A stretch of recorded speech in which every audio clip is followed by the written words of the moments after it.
Welcome to MarcusG.tv. I'm Chef Marcus Guiliano. I'm a chef on a mission. Today's mission is corporate America, greedy corporate America. Have they taken over Peyton Manning? Has Peyton Manning succumbed to corporate America? Should we just call him Corporate Manning? Should we rename him? He gives two huge shout-outs worth $13 million of exposure to the largest beer conglomerate out there, to this evil empire of InBev, Budweiser, Anheuser-Busch. Not American at all, by the way. Not American at all. So, here's an article from, there's several articles you can just pick up everywhere on this, okay? There's one from the Denver Post here, which is great because they also tell you what people drank the most of in Denver, which is really cool. So, Denver Post, Peyton Manning. Budweiser mentioned valued at $13.9 million, but he wasn't paid. This is really cool. Left Hand Brewery, a brewery in Longmont, Colorado, which we've been to. Wish Jamie was on with us today, but Jamie has a little laryngitis, so say hi, Jamie. Hello. Yeah, so our voice isn't that well. I just got back. I got a tan. I just got back from running down in Florida. I was signed up for the Ragnar Relay Ultra Team, 6 people running from Miami to Key West, and the race was canceled a few months ago, but I went down there with my team anyway and had a great time, and we ran, I think I ran 40 miles for the week. Then we were down there the 5 days, had a fantastic time, ran a half marathon, ran all over the Keys. It was really cool. So if you're watching this, that's where all the red and the tan's coming from on my face. But back to Peyton Manning.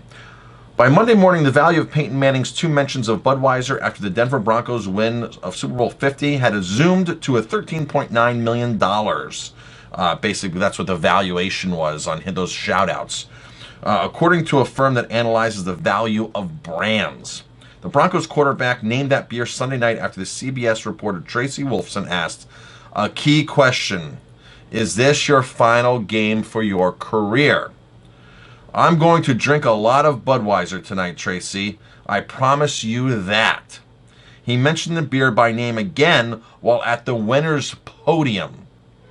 There is a potential financial boom to Manning, according to the trade publication Beer Business Daily, as reported by the Washington Post. Manning owns a stake in a Budweiser distributorship in his hometown, or his home state of Louisiana.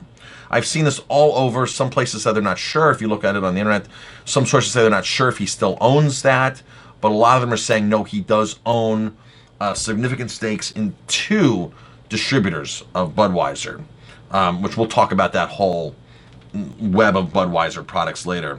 On Twitter, Budweiser's head of marketing, Lisa Wesser, said the shout-out wasn't expected.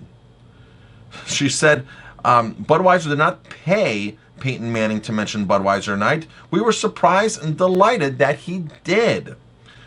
The NFL controls most mention of its brands during the popular sporting event, where advertisers paid a record $5 million for a 30-second TV commercial. Only Nike attire is allowed on the sidelines. Viewers will only see Bose headsets, Microsoft Surface tablets, and Gatorade, said Eric Smallwood, managing partner of Apex Marketing Group. See, the problem is everything's about the corporate dollar. So, of course, they're only going to show Nike products. Of course, they're only going to show a Gatorade because that's where the money's coming from. So they're not going to flash other things. And it's like this with a lot of shows. Did you know that, Jamie? All kinds of shows, like all those TV shows that I've done, those reality cooking shows and this and that, they're such strict, and I've done several sizzles for networks. They're so strict on me just wearing, I have to wear a black shirt. I can't have any writing. it's no brand recognition. It is insane because here's what's happening. But in the sports world, it's all about marketing. It's all about marketing. Now, lesser games, like I guess they can all wear the brands of shoes they want, basketball and this and that. But when you're in a high profile game like this and advertisers are paying big bucks, you've got to stick to the agenda of only supporting your advertisers. And it's like that in the magazine and newspaper world too. Like, I've gotten so many calls over the years, we'd like to write an article about you, this and that, and feature your restaurant in our magazine, our newspaper.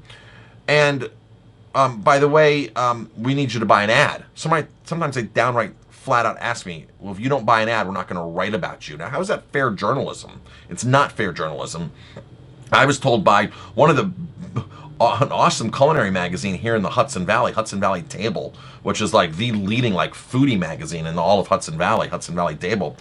I was told by them, year one, if you don't advertise for this, chances are we're not going to write on you. Because I'll be honest with you, right up front, the salesman told me, that's just the way it goes. And if the consumer knew that, the consumer would be upset because that's not fair journalism. I'm doing so many unique things at my restaurant, but I'm not going to get a mention in Hudson Valley Table, which I've only got like 2 small mentions in there in 13 years. I'm the leading green certified restaurant in the Hudson Valley. We do so many unique things.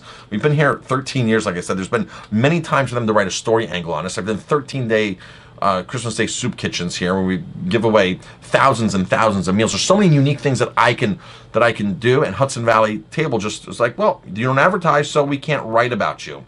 Same thing like this in the TV world, and like going back to those sizzles I've done, which are pre-pilot shows. They want to make sure that no brands are available on me whatsoever at all times, unless there's a brand that's sponsored the chef coat or whatever it is. Then, of course, that has to be clearly visible. So for Peyton Manning to come out and he knows the rules. They all know the rules, okay? They're very, very well aware of the rules of how the advertising works. They understand. So for him to be able just to say that twice, even though Budweiser claims he's not getting paid, you just don't shout out a big major brand like that for no reason whatsoever, in my personal opinion, because he knows the rules. The rules are very, very, very strict with that. And it even goes on to further say that the active NFL players are not allowed to endorse alcoholic beverages. So Manning wasn't exactly getting paid to talk about this beverage of choice, or was he? Manning's investment portfolio includes part ownership of 2 Anheuser-Busch distributors in his native state of Louisiana. Now, here's the problem with Budweiser in general, Anheuser-Busch, InBev, this corporate conglomerate, okay? They are destroying the small guy, the craft beer revolution. They are destroying it. They are bastardizing it. They don't care about these small breweries. What they do is they go in and buy. Now, Budweiser has like over 200 brands of beer. Just because you're thinking of drinking a Stella Artois or a Leffe or a Rolling Rock and think, oh, I'm not drinking Budweiser. I'm drinking Blue Point. Or Goose Island. That's another one. Oh, I'm not drinking Goose. I'm drinking Goose Island. I'm drinking Breck Brewery. Budweiser owns these breweries. They go in, they buy these breweries. In the case of Rolling Rock, they bought it, they shut down the plant, they closed everything down, hundreds of people lost their jobs, they ship all the production to their central location or central facility in New Jersey, in Jersey City. So everybody loses their job there. And people say, well, Marcus, they didn't do that at Goose Island. Goose Island's most popular beer when Budweiser bought it was their 312. The first thing Budweiser did was they took 312 and they shipped it off to the flagship beer of Goose Island. They shipped it off to to a big facility, right? So now all of a sudden the production's cut down in this facility. They change where you buy your pens from, your paper. They change where you buy your everything from, your computers. Everything gets changed to fall into their corporate scheme now. So to say that they left Goose Island alone is a total lie in itself. A lot of times the owners will have contracts for like 5-10 years, right? So if I own a brewery and I'm the brewmaster, I'm the face behind it, they'll have a contract with me for 10 years to be the acting or the president for that. But then there's a certain point where there's an escape out of there where this guy all of a sudden disappears. So just don't think Budweiser's coming in to say, oh, Goose Island or Brecker Brewery, here's $50 million or $300 million as a little loan and just pay us back when you can and this and that. No, it's a corporate. Now here's the dirty thing about Budweiser, InBev. So these 2 dealerships, 2 distributors, I've said dealerships because I get confused sometimes with Elway, because Elway used to own car dealerships, or they licensed his name at car dealerships in Denver. So the 2 distributors that Peyton Manning supposedly has a stake in, Budweiser now, in every distributor that they're in, they go to the distributor and say, okay, they go and say, if 95% of your portfolio sales of your portfolio is our products, we're going to give you $250,000 a year as bonuses. And the bonuses, I believe, can go up from there. So now, Peyton Manning's the distributors that he has part stake in, if they perform better on Bud products, he's going to get a direct payout from Budweiser. Okay?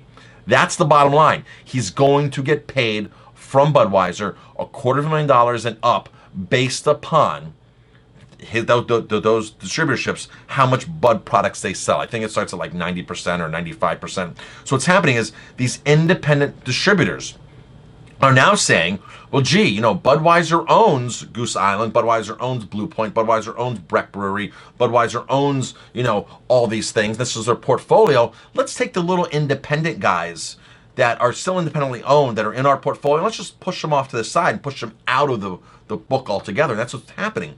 Distributors across the country are dropping the small guys, the true independents, and keeping the Bud products on board. Even though it looks like craft beer, Goose Island, one of those things I mentioned, they're still Budweiser's portfolio. And Budweiser is incentivizing these distributors big time incentives. And I'm sorry, you're a small distributor and you're selling products, and Budweiser's going to say, here's $500,000 as a bonus on an annual basis if you can boost our sales of our products to 95% of your portfolio.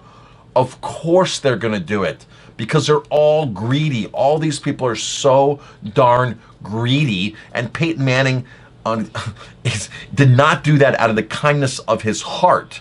He could have easily altered that statement to saying, Budweiser, I'm going home to drink a beer. I'm going home to drink, a good craft beer. I'm going to drink a beer at home with my family and relax. But he purposely said Budweiser in there for a specific reason. So yes, Peyton Manning is getting some kind of benefit from that. So don't let you think that Peyton Manning just threw that out there, because now by him promoting Budweiser, by Peyton Manning promoting Budweiser, he is promoting that corporate structure that is destroying America, that is taking away jobs, destroying communities, and just standardizing everything. It's like companies that buy clothing companies and then they ship all the production to China. Okay? And then all of a sudden we're paying the same price for a shirt that's made in China when the shirt was made in the U.S. was the same price. And in the U.S. they were paying $20, $30 an hour for a seamstress. In China they're paying 55 cents an hour. And the corporations are the ones pocketing the difference. And it's us Americans that are the ones that are suffering, because we've lost our jobs and we haven't, and we're still paying the same price. So corporate Manning, for doing that, just shows you that he's clueless when it comes to how corporate America really works. Now, he owns 21 Papa John's franchises in Denver.